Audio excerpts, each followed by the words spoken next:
Hey y'all, welcome back to the channel, The Crafty Closet. So today I'm going to be showing you guys how to use one of my favorite products used. You already know, if you've been following me long enough, it's heat transfer paper, y'all. And before we get into that, if you're new to the channel, please consider hitting that subscribe button. Go back, watch some old videos, see if you like them, and if you want to stick around and see what we go and do down here in the closet. Now, I'm going to be using heat transfer paper by a company called Teckwrap. You already know I'll try anything once, and I really wanted to try their heat transfer paper because I've seen it a lot, like in ads when I'm in my Facebook groups. So I said, let me go ahead and see what it's giving. Now, this is cool because we have two different types of heat transfer paper. We have a glow-in-the-dark heat transfer paper. Now, I've never used a glow-in-the-dark heat transfer paper before, so we're going to see if that's going to give what it's supposed to give. And then we have, of course, the regular heat transfer paper for dark and light fabrics. Now, this is different because normally when we use heat transfer paper, you know, there'll be a separate paper for dark and light fabrics. According to them, their paper works for both. So you don't have to use two different types of paper. It's one transfer paper that will work for dark and light fabrics. So let's see how that goes. They also come with a mask. So their transfer paper comes with a mask, meaning we have to, once we weed it, we're gonna put the mask on top. It'll attach to the mask, and that's what we're gonna use to heat transfer onto our shirt. You know, like kind of like when you're using regular heat transfer vinyl. I'm also gonna be using their heat transfer vinyl. Speaking of that, and we have a couple of colors, so you know I gotta put a little extra on the shirt. So I'm gonna show y'all what we're doing. Then of course I'm using 100% cotton t-shirts. So we got two whites and a gray. So we're gonna be doing dark and light to see if it works the way it's supposed to.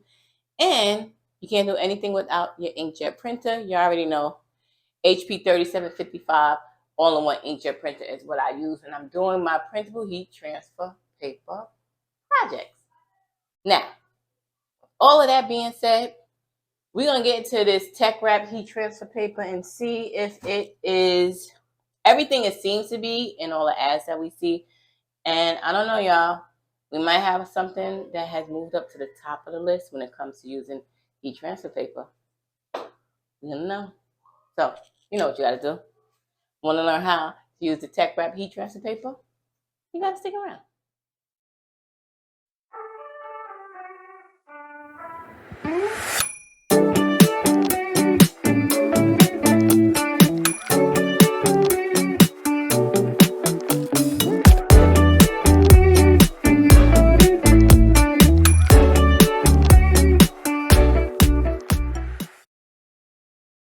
Let's get into the transfer paper real quick. Like I said, this is the Teckwrap heat transfer paper. One thing I will tell you is that their instructions are really self-explanatory, easy to read. So if you follow them, you shouldn't have any problems. This is a thicker type of transfer paper. I have to say it's probably one of the thickest transfer papers I've used since I've been using heat transfer paper. And I think that probably will lend to why it's probably more of a, you know, a sustainable on your garment transfer paper. Now you already know heat transfer paper is printable heat transfer paper. You put it in your inkjet printer and you will be able to get those sublimation style designs if you don't have a sublimation printer. So it's a great gateway into designing if you want to go ahead and spend the extra money to get a sublimation printer. Now this one, of course, it has your printed side. The side you don't print on has Teckwrap on it, of course. And both, this is the dark and light, and then this is the glitter. Same thing, pretty thick. So I think we might be in good hands, y'all. And then, of course, I told you it comes with the mask right here. Again, once we print this out, we're going to put it on our mask, and then we'll go ahead and press it on our shirts. I'm just excited as y'all already have everything printed, so no need to go into the Cricut.